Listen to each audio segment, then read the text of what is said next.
Pentecost is a reversal of what happened in Babel. Do you know what happened in Babel? Eh? You don't know? Have you heard about the Tower of Babel? You've heard about the Tower of Babel. What is the significant thing that happened when the Tower of Babel was under construction? What? Confusion. So when the Tower of Babel was under construction, the one significant event that happened was that God confused their tongue. The moment God confused their tongue, that project was frustrated. If you read Genesis chapter 11 from verse 1 to 9, you will see the story of the building of the Tower of Babel. They were building this tower to reach to heaven so that they can easily communicate with God. And when God saw what they were doing, and we were told at that time, the world had only one language. Everybody in the world, Chinese, German, Americans, Africans, everybody was speaking one language as narrated in the Bible.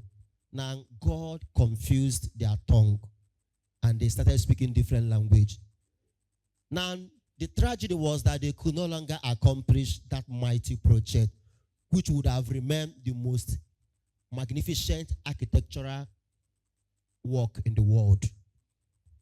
So after the confusion of the language, one can be on the 20th floor or 30th floor, and you'll be telling your fellow neighbor, get me a hammer, and the person will bring water for you. You tell the person, get me a plank, fast. The person will carry cement and be running up. You tell the person, please bring sand, fast. The person will carry nail and start bringing to you. There was confusion. Nobody was comprehending the other. So in ancient time, different tongues brought about confusion. In fact, there is a surprising thing about strange language in the Bible. If you read Deuteronomy chapter 28, verse 49, you will see something there. When Moses was addressing the people of Israel when they were about to inherit the promised land, Moses was telling them God's promises to them if they will live to the rules and regulations, if they will keep the dictates of the Lord. And then when Moses was listing the blessings of God, after listing the blessings, he began to list the curses God will bring upon them if they fail to keep to his dictates. Among the curses Moses mentioned was that God will give them over to people who will speak to them in strange language, the language they will not understand. Whenever you hear about speaking to people in strange language in the Old Testament, it is referring to being sent to exile, being uprooted from your own land and sent to the land of people who don't speak the language you understand.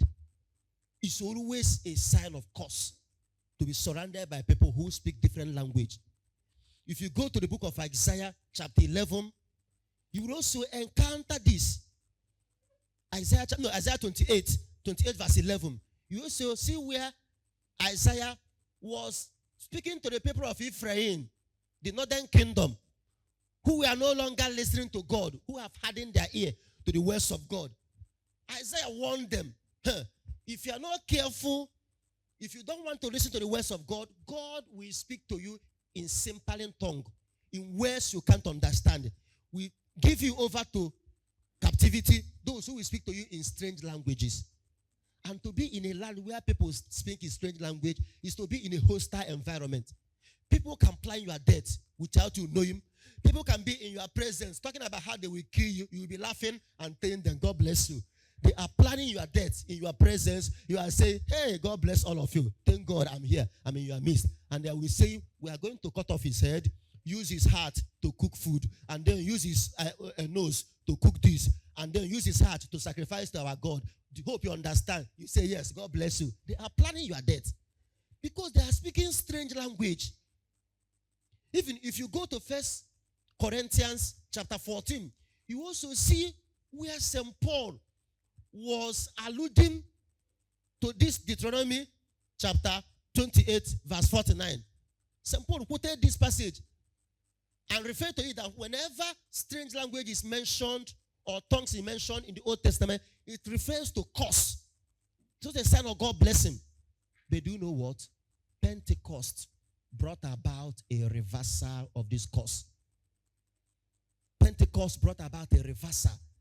That people who came from all walks of life, when the person that took the first reading was reading, she was mentioning those who came from Idumea, Mesopotamia, Ethiopia, which country again? Pamphylia, Asia. Listen, many countries were mentioned. Those people gathered at the upper room where the apostles experienced the Pentecost, and they could not believe their experience. That they were hearing their language, and they were asking themselves, are these people not Galileans? We know them. How come they are speaking these foreign languages and we even understand them? Now, what made the different tongues in Pentecost different from the tongues in Babel? The difference is simply this: that different tongues that was spoken in the Old Testament created what? Confusion. And the different tongues spoken at Pentecost did what? Created understanding. God bless you. So it's a reversal of Babel. Pentecost is a reversal of Babel. Different tongue is no longer a sign of curse. Different tongue has become a sign of God's presence in the midst of them. A sign of the Spirit of God working wonders in the light of his people. In that case, people can no longer threaten us with different languages. People can no longer scare us with their languages anymore, because the Spirit of God has empowered us to speak in different tongues, and that Spirit of God has brought about comprehension and understanding. So if there is one thing I want you to learn today, it is this: that Pentecost brought about a reversal of the curse that was placed on man in Babel, when the Tower of Babel was under construction. Another beautiful thing about today's event is that Pentecost was a moment the apostles were empowered. They were emboldened to go into the world. Remember, after the death of Jesus, the apostles were so afraid. Why were they afraid? Because of the violent manner Jesus was killed. They became afraid of the Jews. They locked themselves inside the upper room. They couldn't come out. Now, when the Spirit of God descended on them, they found their voice. They became bold. They became courageous. They went into the world and began to preach the good news. So the Spirit of God is meant to inspire and empower us. That is the feast we're celebrating today. I tell you this story. An elderly man, very old, was lying on his hospital bed, about to die. He called his only son and handed over to him the little property left in his possession. Among the things he handed the boy was an old metal bowl they were using for begging, because the man was a poor man and he survived by begging alms from people. And from time to time, that his son will accompany him on their begging. So when the man was about to die, he handed this bowl to the boy and told him, you can use this to continue with our begging life as a means of survival. This boy took the bowl from the dad, and then when the father died, the boy started begging to survive. People will pass and drop little coin on the bowl and hurry on their way. One day, a certain man came around, dropped his own coin. The moment the coin landed on the metal bowl, the sound of the coin was a familiar sound to this man. The man wanted to go. Once he heard the sound, he turned back, approached the boy and said, boy, excuse, let me see this bowl. The man picked the bowl, examined the bowl, and turned to the boy and said, where did you get this bowl? The boy said, my father gave it to me. He picked it in the backyard of a wealthy old lady. And the man took the bow and called the boy. They left. They went to somewhere, and the bow was examined, and it was discovered that the bow was made of pure raw gold. Pure raw gold. And when the bow was melted, it was sold close to over $100,000, which in today's money could be more than 20 million. And the father of this boy was holding this bow and was begging arm and died a pauper. And the boy, 5 years after his father's death, was still begging with that same bow. And was almost died, and was almost about to die a pauper. If not that this man came around. He never knew that the bow he was using to beg 1 naira, 10 naira, had what it takes to make him one of the richest people in the world. If not for that man that came around, that boy would have died without realizing what that bow hold in his life. Now the point is this. If not for the coming of the Spirit, if not for the Pentecost, the apostles wouldn't have realized the enormous gift God has deposited in them. It was the Pentecost that emboldened them, gave them courage, gave them voice, gave them boldness to venture into the world and preach the good news. Moments like this must have happened in the life of some of you. There are people here who would have died unsung if not that somebody met you at some point in your life and helped you to realize the gift hidden in you. Somebody like Ben Kasim would have died unsung if not the mother kept shouting, Ben, you have what? Brain. You have a brain. All of you have got unique gifts God deposited in you. So you need an experience of Pentecost. You need a spirit that will help you to realize the gift hidden in you. So don't die with your own bow made of raw gold and you go out there begging for alms. Whereas you were holding something that has what it takes to make you the richest person in the world. I once told you about the quote made by Ralph Waldo Emerson, who said that every man is a divinity in disguise. A God doing what? Playing the fool. God bless you. A God playing the fool. Every man is a divinity in disguise. A God playing the fool. Meaning that no matter what you think you are, you have a terrible gift. You have a powerful gift hidden in you. If you don't become anything tomorrow, that is your own cup of tea. You are a God playing the fool. You decided to be a foolish man. If you should realize the gift in you, the world will marvel.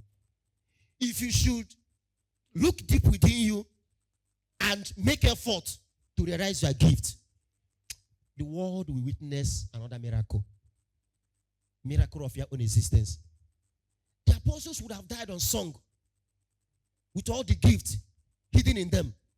But the Spirit of God came and empowered them. And they became marvels in the eyes of God. From time to time, many of you have had encounters that were meant to change the course of your life. What were you able to make of those encounters? A priest friend of mine told me how somebody changed his life as a secondary school boy. Way back in the seminary, junior seminary, he was just walking about like a foolish boy, failing his exam, dressing in a terrible way.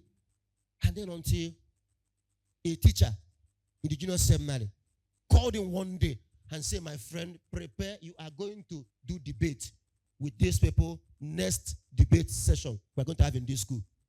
The boy said, I have never done debate in my life. The man told him, I don't care. You'll be doing debate. Next time we're going to do debate in this school. This boy was afraid. He has never spoken in the public any time in his life. He went and started preparing, practicing, and doing everything. On the third day, this boy came out. When it was his turn to speak, he was the last speaker. He spoke for about 2 minutes or thereabout. But his diction, his eloquence, and his boldness was unmatched. That debate, he won the best speaker. He won the best speaker. That encounter marked a turning point in his life. The priest in question, from time to time, he tells me, if not for that man, I don't know if I would have amounted to anything in my life. That man challenged me very early in my life. And I became somebody in this world. So there could be people you have met who discovered something in you or who challenge you to make something out of your life. Don't ignore such voices. In fact, these are the kind of voices you should listen to. Listen to people who see possibilities in you. Listen to people who challenge you. Listen to people who tell you you can do it. Don't listen to naysayers. Those who tell you you can't. Don't listen to them. Listen to those who tells you you can. They are the people who have seen it in you. They are the people who want to create an event of Pentecost in your life. Something that will unleash your hidden power, your hidden talent, and make you become great and renowned in the world. These are the kind of people you need to listen to. If Ben Kasim had failed to listen to his mom, maybe he wouldn't have ended up a renowned neurosurgeon in the world. Mariama Williamson made a powerful statement. She said, our greatest fear is not that we are inadequate. Our greatest fear is that we are powerful beyond measure. You ask yourself, who am I to be fabulous? Who am I to be talented? Who am I to be gifted? Who am I to be intelligent? The woman said that is a wrong question. Don't ask yourself that kind of question, because this kind of question will always make you see yourself as unfit. However, she said you could rephrase the question and say, who am I not to be intelligent? Who am I not to be fabulous? Who am I not to be talented? She said, you are a child of God. You are meant to bloom like little children. You are meant to blossom and allow your gift to change the world. So the point today is that if the Spirit of God could bring this marvel from apostles who were timid, who were hiding in the upper room, locking themselves up, and all of a sudden they became bold and daring, became courageous, challenged kings and princes, spoke in many stages in the world, and brought the gospel to the utmost bounds of the world. What does this tell you? If you allow the Spirit of God to possess you, the Spirit of God can also unleash your own gift, and the world will marvel. The world will marvel. I don't know the man who said that there is no dead man who ever outlived his dreams and potential. That no matter the height of achieved, that we end up spending or realizing 10% of our potentials. We end up realizing 10% of our potentials. Can you believe this? That we end up realizing only 10% of our potentials. What happens to the other 90%?